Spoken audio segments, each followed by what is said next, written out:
akidahnya. Lalu Syekh itu berkata, coba ibu ketika ibu hamil, pada saat ibu hamil sekarang, ibu sering membaca Al-Quran dan berusaha selama masa hamil itu tamat baca Al-Quran beberapa kali. Nah, awalnya ibu ini berpikir, masa sih gitu ya, kan masih ada di dalam perut. Tapi oke lah, lalu dia mencoba.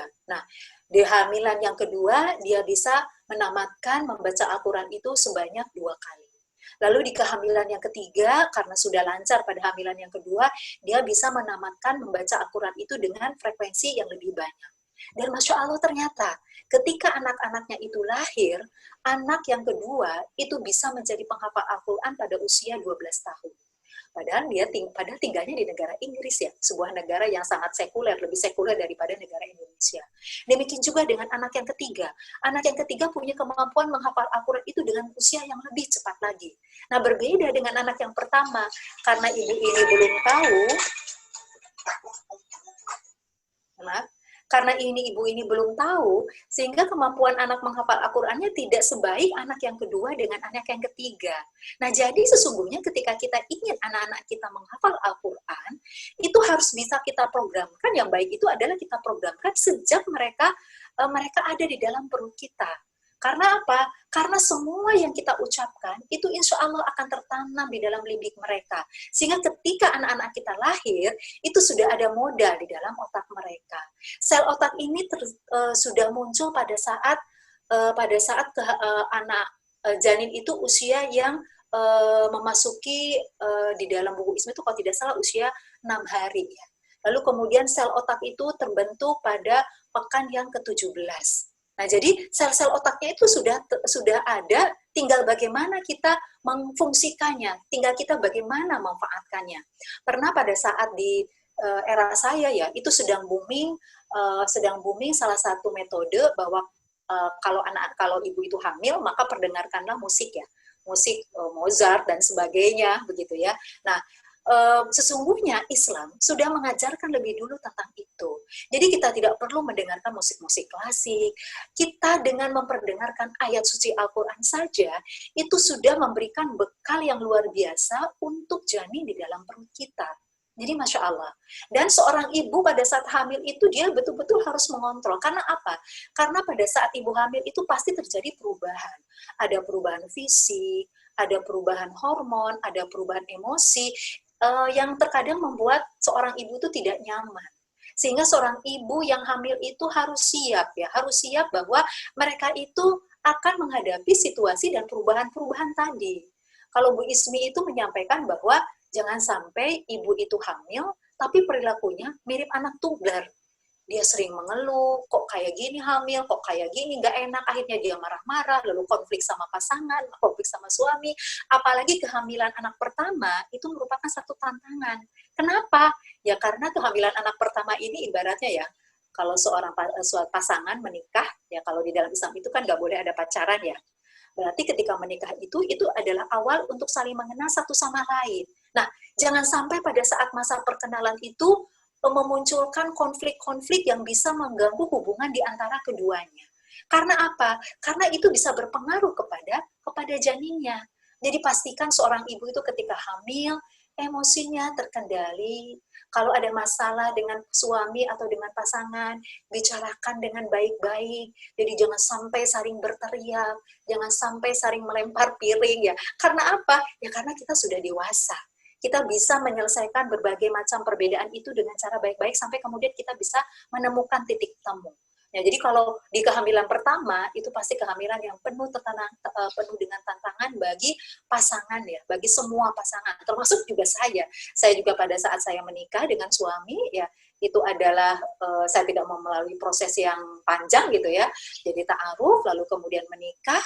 Ya baru kita kenal kelebihan kekurangannya seperti apa, belum lagi perbedaan watak, sehingga memang perlu kematangan, kedewasaan bagi mereka yang baru menikah kemudian langsung diamanahi oleh Allah calon bayi. Itu anak anugerah ya. Sehingga kehamilan itu sebetulnya adalah saat yang tepat bagi baik ibu maupun suami untuk belajar kembali, mematangkan diri kembali. Jadi jangan takut ya, jangan takut bagi pasangan yang belum menikah nanti seperti apa sih kalau menikah itu ya. Insya Allah dengan persiapan semakin dini seperti ini, itu membuat kita itu lebih menyiapkan diri pada saat nanti ketika kita menikah, lalu kita menyambut amanah yang Allah berikan kepada kita.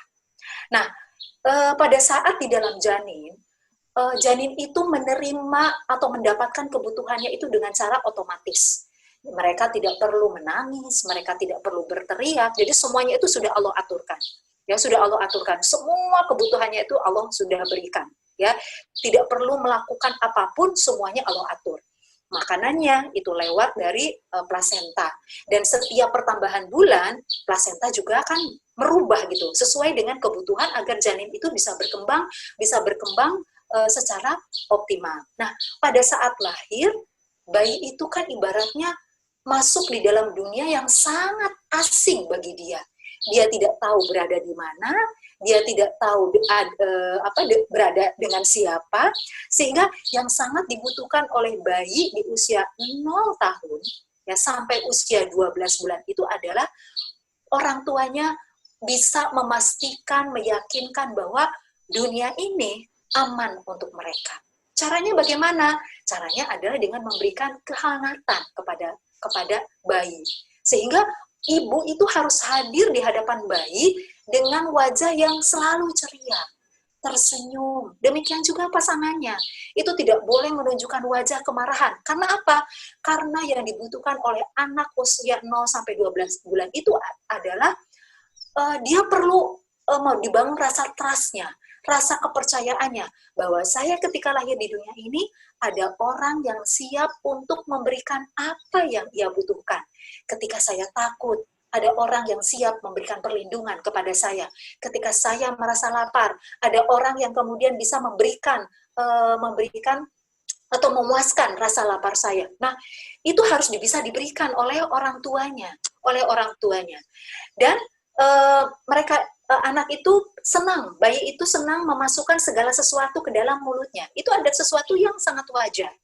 Dan mereka senang ketika diajak berkomunikasi. Karena itu perhatikan para umahat, bayi-bayi yang di usia beberapa bulan, kalau kita ajak komunikasi, wajahnya itu menunjukkan kegembiraan, semua anggota geraknya, tangan dengan kaki itu bergerak-gerak ya. Mereka tuh senang ketika diajak berkomunikasi.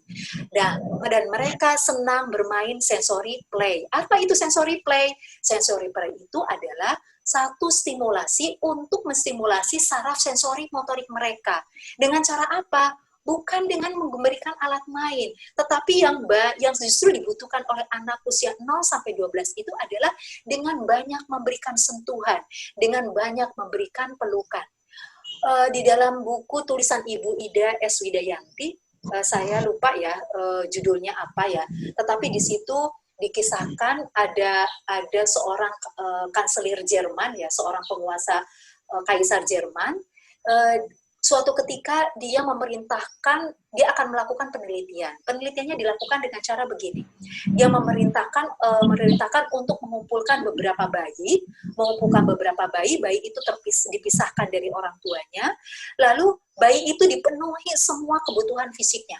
Jadi kalau waktunya makan, dikasih dot, dikasih susu, tapi pada saat pengasuhnya ini memberikan kebutuhan fisik kepada bayi tersebut, tidak pernah diajak bicara. Ya kalau bayinya buang air besar, buang air kecil, itu hanya hanya diam saja gitu pengasuhnya, nggak pernah bicara, pokoknya bayinya itu dibereskan, lalu kalau dia menangis hanya diberi susu. Nah, ternyata apa yang terjadi? Bayi-bayi yang dikumpulkan oleh kaisar Jerman ini tidak mencapai usia dewasa. Mereka meninggal sebelum usia balita. Kenapa? Karena mereka tidak mendapatkan kehangatan. Mereka tidak mendapat, jiwanya itu tidak diisi. Jadi anak-anak kita, bayi-bayi itu tidak hanya butuh fisiknya saja yang harus dipenuhi, tapi mentalnya juga harus dibangun. Dengan cara apa? Kalau di usia 0 sampai 12 bulan, yang sangat dibutuhkan oleh mereka itu adalah bentuk fisik-fisik dengan cara sentuhan, pelukan, lalu kalimat-kalimat afirmasi, dan bentuk quality time bersama mereka. Karena mereka masih sangat tergantung kepada ibunya. Karena itulah jika di antara para umahat di sini ada yang punya bayi ya, yang usianya 0 sampai 12 bulan, siogianya mereka adalah orang yang betul-betul memberikan pendampingan kepada anaknya. Karena itulah di dalam Islam itu, ketika seorang ibu baru melahirkan dan dia dalam keadaan nifas itu kurang lebih kan 40 hari ya, kurang 40 hari, dia tidak perlu untuk melakukan kewajiban-kewajiban yang di dalam keadaan normal, itu nggak boleh ditinggalkan. Seperti apa? Seorang ibu yang sedang nifas itu tidak diwajibkan untuk sholat, malah nggak boleh ya. Tidak diwajibkan untuk puasa. Kemudian juga dia tidak diwajibkan untuk, mohon maaf ya, berhubungan, melayani suaminya, berhubungan seks, itu nggak boleh. Tujuannya untuk apa sih? Jadi Masya Allah, Islam itu sudah mengatur luar biasa. Tujuannya adalah agar ibu itu fokus pada anaknya. Dia mempelajari anaknya. Dia menciptakan bonding dengan anaknya selama 40 hari tersebut. Karena anak itu apa? Anak itu butuh lingkungan yang membuat dia itu tumbuh rasa percaya kepada orang tuanya, terutama percaya kepada ibunya. Nah, di usia 0-12 bulan juga mereka itu belum tahu tentang ini tuh jari itu apa, fungsinya untuk apa. Kan tuh perhatikan ibu-ibu pada saat di usia masih hitungan bulan, anak-anak itu suka mendekatkan kedua tangannya ya, lalu dia bermain dengan jari-jarinya. Setelah itu dia masukkan ke dalam mulutnya untuk merasakan seperti apa sih rasanya. Lalu pada dia dengan posisi terlentang, dia ambil itu kakinya ya, dalam posisi terlentang dia ambil kakinya, lalu jari kakinya itu dia masuk ke dalam mulutnya. Jadi dia itu sedang belajar tentang batasan-batasan tubuhnya. Nah, di usia inilah pendampingnya, pengasuhnya, yaitu seorang ibu, harus memberikan stimulasi bahasa yang bermutu kepada anak-anak kita. Stimulasi bahasanya seperti apa? Insya Allah slide-nya setelah ini.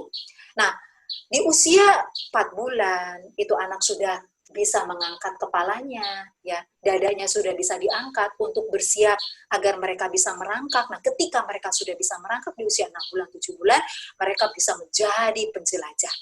Ya. Nah, tetapi ketika memasuki di usia 6 bulan, 7 bulan, muncul ada satu tugas perkembangan yang disebut dengan stranger anxiety. Apa itu stranger anxiety? Nah, stranger anxiety itu sesungguhnya adalah suatu perkembangan yang harus disambut oleh orang tua. Orang tua sering melihatnya, kalau tidak paham ya, melihatnya itu dengan kacamata negatif.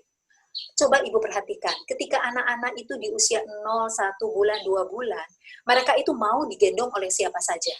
Tidak hanya ibunya ya. Misalnya kalau sudah digendong ibunya, lalu kemudian dikunjungi oleh kerabatnya, misalnya ada saudaranya, lalu anak bayi tersebut itu bisa digendong oleh siapa saja, ya.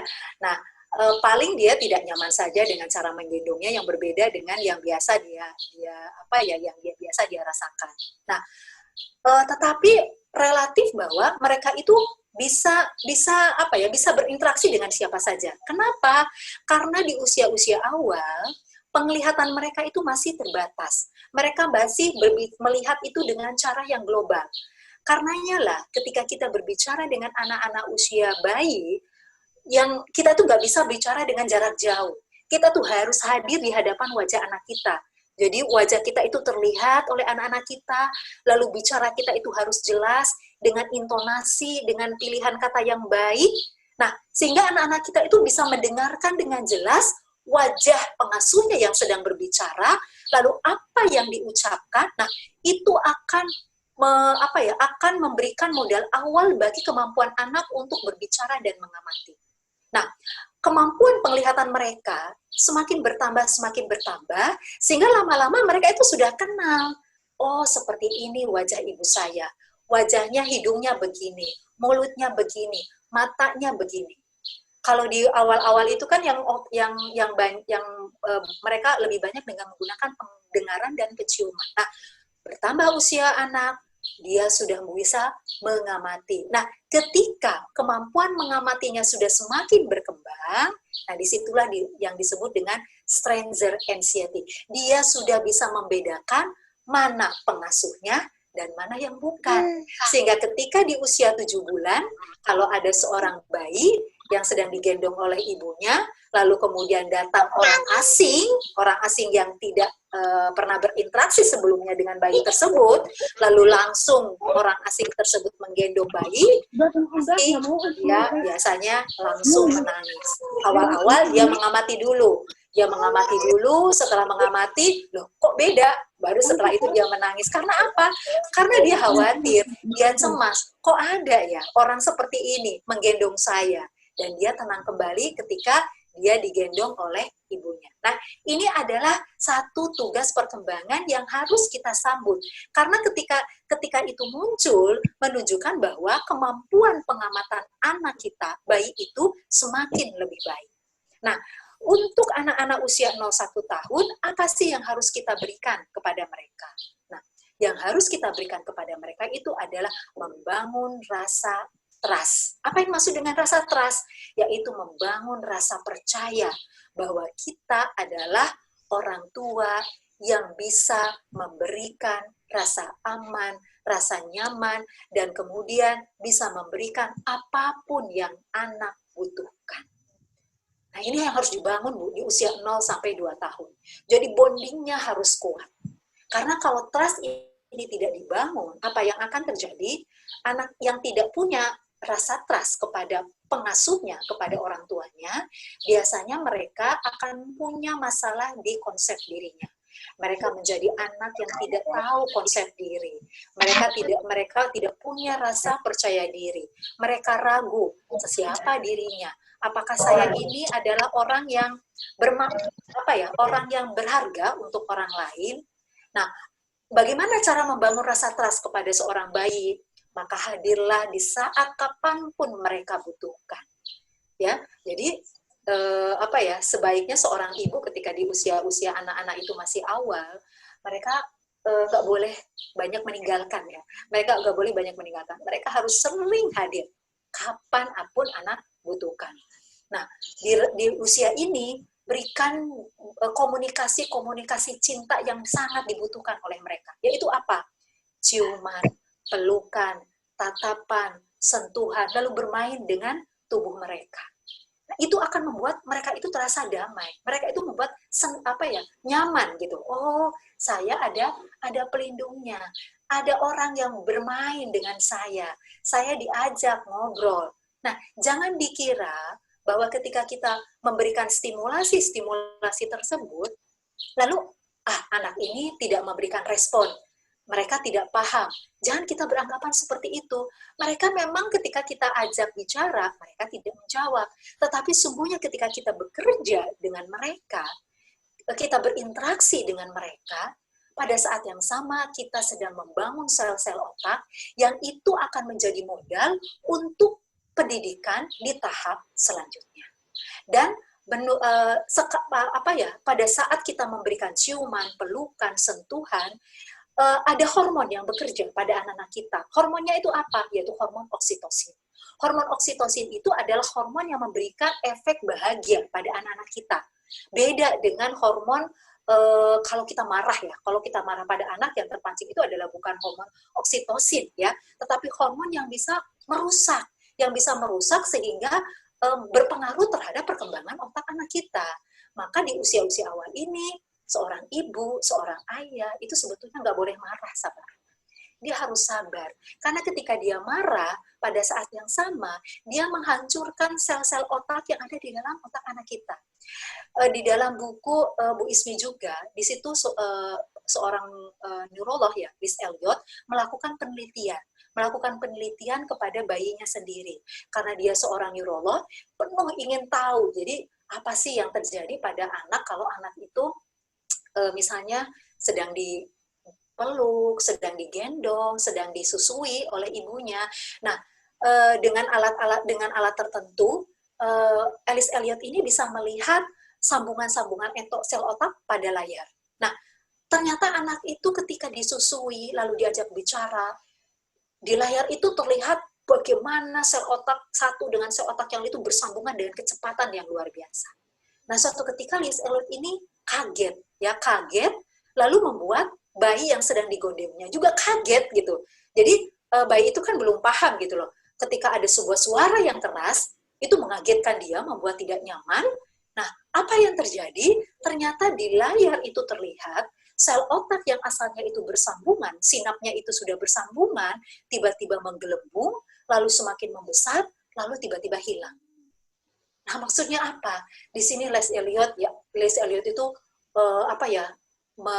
berkata begini, luar biasa sekali dampak dari pengasuhan yang diberikan kepada seorang bayi. Jadi kalau orang tua di usia-usia awal ini sering marah-marah kepada anak, sesungguhnya itu mengurangi potensi kecerdasan mereka. Seharusnya orang tua itu hadir di hadapan anak-anaknya itu penuh dengan rasa syukur, penuh dengan rasa hormat, penuh dengan rasa penyambutan. Karenanya kenapa Ali bin Abi Thalib dia berpesan begini kan, di usia 0 sampai 7 tahun anak kita itu perlakukan seperti seorang raja. Baru nanti ketika di usia 7 sampai 12 tahun perlakukan mereka seperti budak. Maksudnya seperti raja itu bukan berarti kita memberikan semua apa yang anak inginkan, lalu semua anak itu dilayani, tidak seperti itu. Tetapi hadirlah para orang tua, terutama ibu, itu dengan kehangatan dan curahan kasih sayang, dengan bahasa-bahasa komunikasi penuh cinta, yang itu bisa ditangkap oleh anak-anak kita. Dan itu yang memang mereka sedang butuhkan. Dan simulasi apa lagi yang bisa kita berikan? Nah, di dalam buku Seven Essential Life Skills, tulisan Ellen Zelensky, di situ dipaparkan begini, bahwa manusia itu untuk bisa berbahasa, untuk bisa berbicara, itu adalah suatu kemampuan yang Allah berikan luar biasa. Ya, jadi bagaimana cara bayi itu bisa bicara? Padahal ketika bayi itu lahir, dia mendengar suara aneka ragam. Dia mendengar suara gemericik air, dia mendengar suara mobil, dia mendengar suara binatang, di antara dari lautan suara manusia. Tapi kenapa ketika bayi itu berbicara, ya ketika dia sudah bisa berbicara, bayi itu tidak bicara begini, ngeng, kukuruyuk. Kenapa tidak begitu gitu loh? Padahal itu adalah suara yang mereka dengar juga gitu. Nah, di dalam buku Seven Essential Life Skills, tulisan Ellen Zelensky itu menjelaskan itulah kemampuan seorang bayi yang sudah Allah karuniakan untuk bisa membedakan mana suara manusia dan mana bukan suara manusia. Dan itu bukan karena kerja orang tua, bukan. Tetapi itu karunia yang sudah Allah berikan, sudah Allah instalkan di dalam otak anak kita, yang membuat dia itu bisa membedakan. Oh, ini bukan suara manusia. Ini adalah suara benda. Dan ini adalah suara manusia. Dan efeknya berbeda. Ketika anak itu diajak bicara, kita lihat bagaimana respon mimik wajah anak kita tuh. Mimiknya itu menunjukkan kalimat yang menunjukkan mimik yang senang, dia happy. Nah, jadi di usia 0 sampai 12 bulan ini, maka berikan lautan bahasa kepada anak kita, itu lautan bahasa yang bermutu. Seperti apa? Nah, di sini kita paham kenapa seorang ibu diberikan kemampuan oleh Allah untuk berbicara, untuk mengeluarkan kata-kata. Dalam satu hari itu kurang lebih sampai 20.000 kata, ya, menurut penelitian ya. Jadi memang kalau kita lihat perempuan itu lebih banyak bicaranya dibandingkan dengan laki-laki. Ternyata kemampuan itu sangat dibutuhkan pada saat mereka mendidik anak-anaknya. Itu harus banyak kita berikan kepada anak-anak. Nah, jadi pada anak-anak usia 0 sampai 12 bulan, ketika kita berinteraksi dengan anak-anak kita, itu kita harus sering membahasakan. Membahasakan apa? Membahasakan apa yang kita lakukan, apa yang anak lakukan, dan kita sentuh bagian dari anggota tubuh anak-anak kita, lalu kita kenalkan. Jadi misalnya ketika kita sedang berkomunikasi dengan anak kita, lalu kita jari-jari ini diberikan kepada dipegang ya oleh anak kita, biasanya kan bayi itu menggenggam ya. Nah, pada saat bayi itu memegang, kita bicara, ini adalah jarimu dan ini adalah jari mama. Jarimu menggenggam jari mama. Nah, kita verbalkan, kita berverbal apa yang kita lakukan, apa yang anak lakukan, kemudian kita bahasakan kegiatan-kegiatan yang rutin anak lakukan. Nah, ini kelihatannya hal yang sepele, padahal stimulasi yang seperti itu ada stimulasi yang akan memperkaya kemampuan bahasa anak. Jadi ibaratnya anak-anak itu memang belum bisa, katakanlah misalnya ketika kita berbicara, ini jari, lalu dia mengikuti, ini jari. Karena apa? Karena saraf-saraf mulut, fungsi-fungsi untuk bicara mereka itu kan belum sempurna. Berkembangnya secara bertahap. Mereka harus latihan dulu. Makanya kita lihat dalam perkembangan bulan-bulan berikutnya, anak itu kalau dalam bahasa Sundanya itu emperut ya, bermain dengan bibirnya, lalu kemudian dia nanti akan berteriak-teriak. Itu adalah perkembangan dari fungsi-fungsi saraf-saraf anak kita, agar anak kita itu nanti dia bisa bicara. Nah, pada saat anak kita itu belum bisa bicara, maka stimulasinya itu tetap harus diberikan. Walaupun hasilnya itu nggak terlihat pada saat itu juga. Jadi kita perlu bahasakan. Kalau anak itu menangis, lalu kita datang kepada anak. Oh, kamu menangis ya? Kamu lapar ya? Ibu datang. Ini ibu. Sebentar ya, ibu cuci tangan dulu. Jadi bahasa seperti itu harus kita sampaikan pada anak kita. Lalu kita cuci tangan. Setelah itu kita kembali kepada bayi kita. Lalu pada saat kita mau gendong anak kita, kita sampaikan. Mohon izin ya, ibu mau gendong. Sekarang ibu angkat. Lalu sekarang kamu ibu peluk. Nah, siap-siap ya, ibu akan memberikan air susu untuk kamu. Bismillahirrohmanirrohim. Jadi, caranya tuh begitu, gitu ya. Nah, tapi memang pada kenyataannya, apalagi kalau misalnya punya anaknya 2, 3, gitu kan, situasinya itu kan biasanya situasinya kita juga harus mengurus anak-anak yang lain. Dan memang disitulah perjuangan kita. Perjuangan seorang ibu. Karenanya salah satu kompetensi yang harus dimiliki oleh seorang ibu, dia harus punya kemampuan untuk memanage emosinya. Agar apa? Agar pada saat mereka sedang mendidik anaknya, mereka bukan menjadi seorang ibu yang bersumbu pendek. Seorang ibu yang bersumbu pendek itu bagaimana?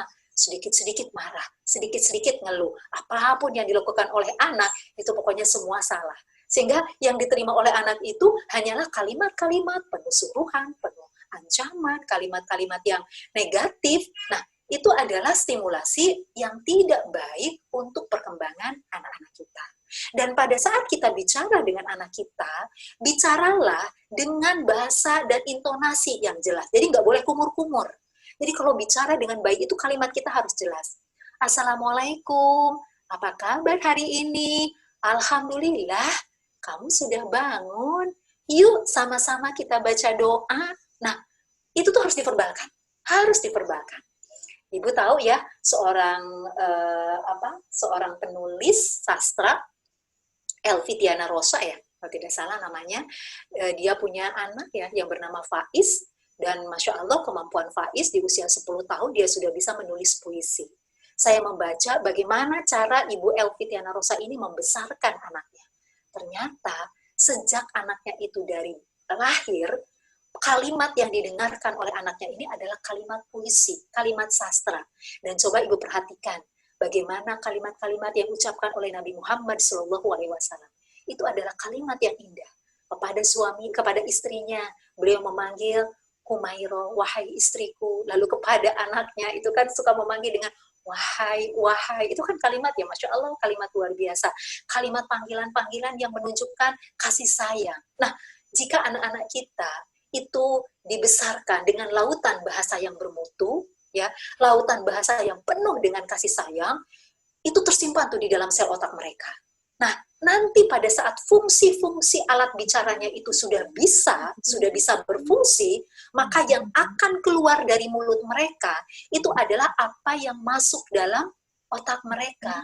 Jadi kalau anak-anak kita di usia bayi, jangan dibiarkan misalnya duduk depan TV, nonton sinetron, lagu-lagu dangdut,